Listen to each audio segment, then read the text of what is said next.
بسم اللہ الرحمن الرحیم۔ السلام علیکم۔ مزمل وائس آفیشیل میں خوش آمدید۔ چچا کی بیٹی، میرا نام انوشا ہے اور میرا تعلق ایک اچھے گھرانے سے تھا۔ باپ غریب ضرور تھا مگر وہ ہمیں اپنی محنت کی کمائی کھلاتا تھا، جبکہ میرا ایک چچا تھا جو کہ ہم سے بہت امیر تھا اور اس کے بچے ہمارے مقابلے میں بہت بہتر زندگی گزار رہے تھے، مگر چچا کے ہاں حرام حلال کی کوئی تمیز نہ تھی۔ ابو حق حلال کی روٹی روزی کماتا تھا، وقت سے پہلے ہی بوڑھا ہو گیا تھا اور پھر دیکھتے ہی دیکھتے بیماری نے زور پکڑ لیا۔ ہمارے پاس اتنے پیسے نہیں ہوتے تھے کہ ہم اس کا علاج کر پاتے، اور پھر اسی قسم پرسی میں زندگی میں ایک دن وہ بھی ہمیں اکیلا چھوڑ کر دنیا سے رخصت ہو گیا۔ گھر میں فاقوں کی نوبت آ گئی۔ میں گھر میں سب سے بڑی تھی اور میرے باقی بہن بھائی چھوٹے تھے۔ ایسے میں امی نے کہا کہ وہ لوگوں کے گھروں میں کام کر لیں گی تاکہ گھر کا گزارا چلتا رہے، مگر میں نے امی کو کام کرنے سے منع کر دیا کیونکہ میں نہیں چاہتی تھی کہ میری امی بھی ابو کی طرح بیمار پڑ جائیں اور ابو کی طرح وقت سے میری امی بھی ابو کی طرح بیمار پڑ جائیں اور ابو کی طرح وقت سے پہلے ہی دنیا چھوڑ کے چلی جائیں۔ اس لیے میں نے خود ہی نوکری کرنے کا سوچ لیا۔ میں نے ایف اے کیا ہوا تھا اور میرے باپ کو بہت شوق تھا کہ میں ڈاکٹر بنوں، مگر اب میرا باپ ہی نہیں رہا تھا اور نہ میرے پاس اتنے پیسے تھے کہ میں اپنے باپ کا سپنا پورا کر سکوں۔ اس لیے میں نے نوکری تلاش کرنا شروع کر دیا، مگر میری تعلیم بہت کم تھی اور مجھے کوئی بھی نوکری دینے کو تیار نہیں تھا۔ اس موقع پر امی نے کہا کہ تم اپنے چچا سے بات کر لو، شاید وہ کہیں پر تمہاری نوکری لگوا دیں، مگر یہ سن کر میں رونے لگی۔ اتنے میں فضل چچا کی سگی بھتیجی ہوں میں، اور وہ بھی اپنے بھائی کے جنازے پر دیکھ کر گیا تھا کہ ہم اتنی مشکل میں ہیں، مگر اس کے باوجود وہ مڑ کر کبھی ہمارے گھر نہیں آیا اور نہ ہی اس نے کبھی پوچھا کہ ہم زندہ ہیں یا مر گئے ہیں۔ یہ سن کر امی کی بھی آنکھیں بھر آئیں۔ اس دن کے بعد امی نے چچا کے متعلق کوئی بات نہیں کی اور میں نے ایک فیکٹری میں نوکری کر لی۔ وہاں مجھے اتنی تنخواہ مل جاتی تھی کہ ہمارا گھر اچھا چلنے لگا اور امی بھی بے فکر ہو گئی، مگر ایک دن فیکٹری کے مالک نے مجھے کام کرتے دیکھ لیا تھا اور پھر مجھے زور زور سے اپنے دفتر میں بلانے لگا۔ اس نے اب تک مجھ سے کچھ نہیں کہا تھا، مگر اس کے دیکھنے کا انداز میں بھانپ گئی تھی، اس لیے میں نے ایک اور نوکری تلاش کرنا شروع کر دی تاکہ فیکٹری والی نوکری چھوڑ دوں۔ اس سلسلے میں میری ایک دوست نے مدد کر دی اور میں جلد ہی ایک اسکول میں پڑھانے لگی۔ فیکٹری چھوڑنے کے کئی مہینوں تک مالک ایک لڑکی کو میرے گھر بھیجتا رہا تاکہ میں فیکٹری واپس آ جاؤں، مگر میں نے ہر بار انکار کر دیا اور بڑی مشکل سے میری جان چھوٹی۔ اسکول کی نوکری میں میری تنخواہ کم تھی مگر میں نے گزارا کر لیا۔ ویسے بھی میں اپنے چچا کی بیٹی کی طرح فیشن نہیں کرتی تھی، میں تو اسکول بھی جاتی تھی تو بالکل سادہ رہتی تھی، جبکہ میرے چچا کی بیٹی تو گھر میں بھی بن سور کر رہتی تھی، اور کیوں نہ رہتی، کیونکہ اس کا باپ امیر تھا اور وہ اس کے پیسے پر عیش کر رہی تھی۔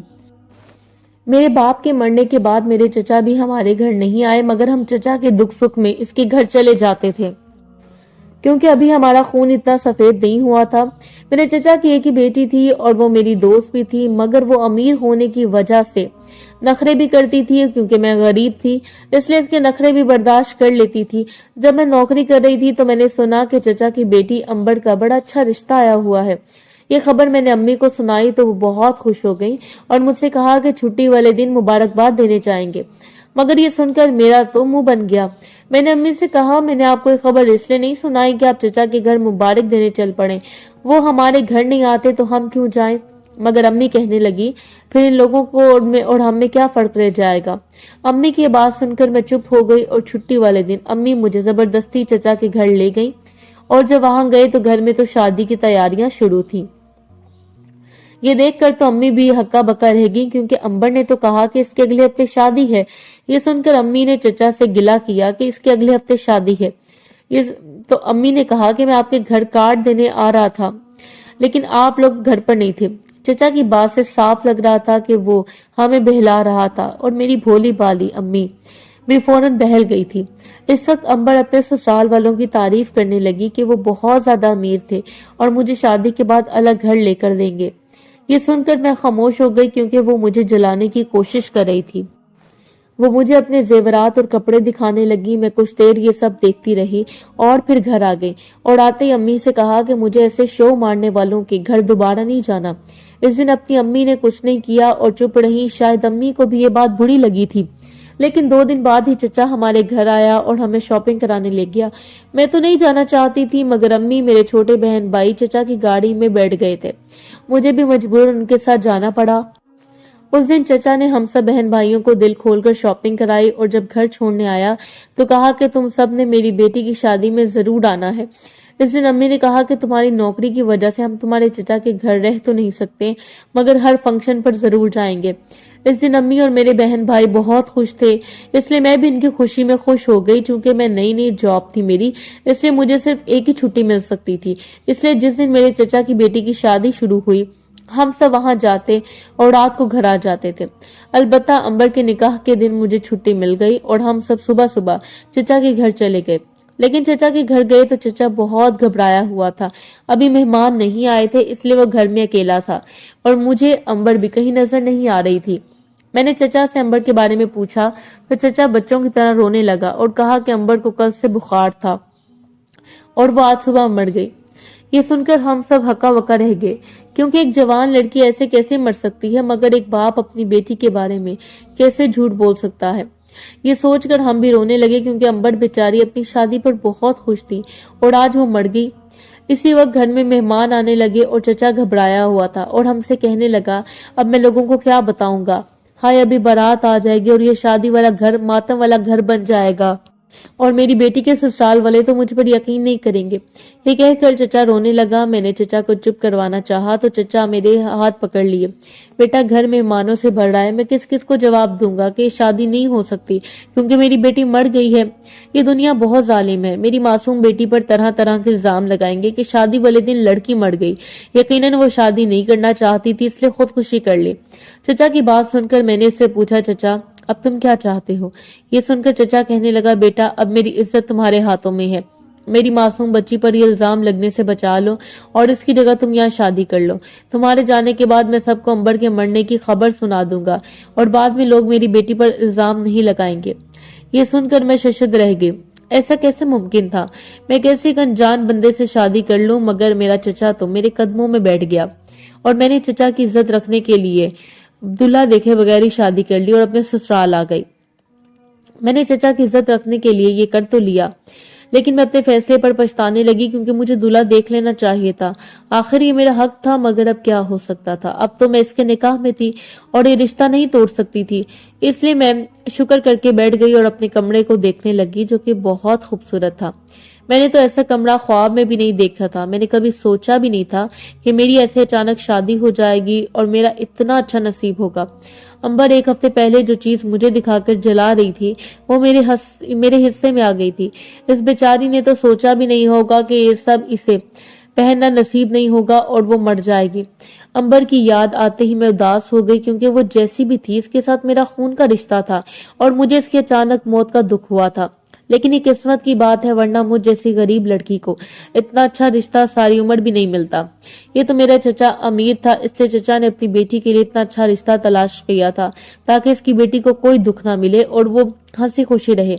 मगर अब यह खुशी मेरी माँ के चेहरे पर थी, क्योंकि कोई भी खर्चा किए बगैर मेरी शादी हो चुकी थी और मेरा चचा रो रहा था क्योंकि इसने इतना खर्चा किया, मगर वो इसकी बेटी मर गई। शायद ये शख्स मेरे नसीब में था। ये सोचकर मैं गहरी सोच में डूब गई और इसी वक्त दरवाजे पर दस्तक हुई और दूल्हा अंदर कमरे में आया। मैंने इसे देखा तो फौरन घूंघट गिरा दिया और वो भी आहिस्ता आहिस्ता चलता हुआ मेरे पास आ बैठा। शादी की पहली रात जब मैंने अपने शौहर को देखा तो मेरे होश उड़ गए। तुम नहीं, आप यहाँ क्या कर रहे हैं? मैं सामने बैठी आदमी को देखकर जल्दी से खड़ी हो गई और वो मुझे देखकर मुस्कुराने लगा। अरे बैठ जाओ, अब तो तुम मेरी बीवी हो, अब तो नखरे मत करो। ये कहकर इस आदमी ने मेरा हाथ पकड़ना चाहा, मगर मैंने अपना हाथ इसको नहीं लगाने दिया और मैं बेड से नीचे उतर आई। मुझे नहीं पता था कि मेरी कजन की शादी आपसे होने वाली है। मेरी बात सुन के वो फैक्ट्री का मालिक बनने लगा और मुझसे कहा कि मैं तुम्हें पसंद करता था और तुमसे शादी करना चाहता था, इसलिए मैंने तुम्हारे चचा से बात की और इसने मेरी शादी तुम्हारे साथ आसानी के साथ करा दी। ये सुनकर मैं सकते में आ गई और मुझे यकीन नहीं आ रहा था कि चचा ने मेरे साथ इतना बड़ा धोखा किया था। लेकिन मैं आपको पसंद नहीं करती, क्योंकि आप मेरे बाप की उम्र के हैं, इसलिए मैं इस शादी पर राजी नहीं और मैं घर छोड़कर जा रही हूँ। ये कहकर मैं इस घर से निकल आई और जिसे लेकर अपने चचा के घर आ गई और ताकि जान बचा सकूं। जब मैं अपने चचा के घर आई तो मेरी रही सही जान भी निकल गई, क्योंकि मेरे चचा की बेटी मरी नहीं थी, बल्कि ये तो मेरे चचा का प्लान था और वो दोनों बाप बेटी मिलकर खाना खा रहे थे। मुझे रोना आ गया। इन दोनों ने अपनी एक्टिंग से कैसे मुझे उल्लू बना दिया। काश मुझे इनकी एक्टिंग देखकर ही इसका प्लान समझ आ जाता। मगर देर अब भी नहीं हुई थी। ये सब अपने घर मजे कर रहे थे और मैं क्यों इस बूढ़े फैक्ट्री के मालिक की दूसरी बीवी बनकर इसके बच्चे पालती। ये मेरी जिंदगी थी, मुझे भी अपनी जिंदगी अपनी मर्जी से जीने का हक था। इसलिए जब चचा ने मुझे अपने घर में देखा तो इसके चेहरे का रंग उड़ गया और अंबर मुझे यूं देखने लगी जैसे मैं मर गई थी। क्या था तो चचा ने मुझे इस तरह झूठ की उम्मीद नहीं थी मुझे। मैंने रोते हुए चचा का गिरेबान पकड़ लिया और चचा घबरा गया। कैसा झूठ? मैंने तुमसे क्या झूठ बोला है? मैंने तो अच्छा किया है। तुम्हारा बाप होता तब भी तो तुम्हारे लिए इतना अच्छा रिश्ता तलाश ना कर पाता। ये कहकर चचा सुनने लगा और मेरे आंसू बहने लगे। मेरा बाप होता तो आज मैं इसे जहन्नुम में ना गई होती। मैंने चिल्लाकर कहा कि चचा चुप हो गया। अगर ये इतना अच्छा रिश्ता था तो अपनी बेटी दे देते। ये सुनकर अंबर थी और सकते में आगे और कहने लगी, वो तुम्हारा आशिक था और मैं क्यों किसी बूढ़े से शादी करने लगी? मैं तो लव मैरिज करूंगी। और तुम वो घर क्यों छोड़ आई? इतने अमीर लोग थे, तुम्हारी तो किस्मत जाग उठी थी। अब तो तुम्हारे ऐश होते और नौकरी से भी जान छूट जाती। ये सुनकर मैंने अंबर से कहा, मेरा बाप तुम्हारे बाप की तरह नहीं था कि पैसे के लालच में अपनी भतीजी की जिंदगी बर्बाद कर दी। मेरे बाप ने तो हमेशा हलाल रिस्क खिलाया था और नसीहत की थी कि हमेशा खुद कमाकर खाना और लालच ना करना। ये सुनकर अंबर तो खामोश हो गई, लेकिन चचा कहने लगे, हाँ मैंने इस फैक्ट्री के मालिक से पैसे लिए हैं, इसलिए तुम वापस ससुराल चली जाओ, क्योंकि मैं इसके दिए हुए सारे पैसे खर्च कर चुका हूँ। ये सुनकर मेरा पारा और चढ़ गया और कहा, चचा तुमने पैसे लिए थे, अब पैसे वापस करने के लिए तैयार हो जाओ, क्योंकि मैं तो इस बूढ़े से तलाक ले लूंगी, क्योंकि मेरी जिंदगी है और मैं इसकी मालिक हूँ। ये कहकर मैं चचा को हैरान परेशान छोड़कर अपने घर आ गई और अपनी अम्मी को चचा के करतूत की सारी कहानी सुना दी।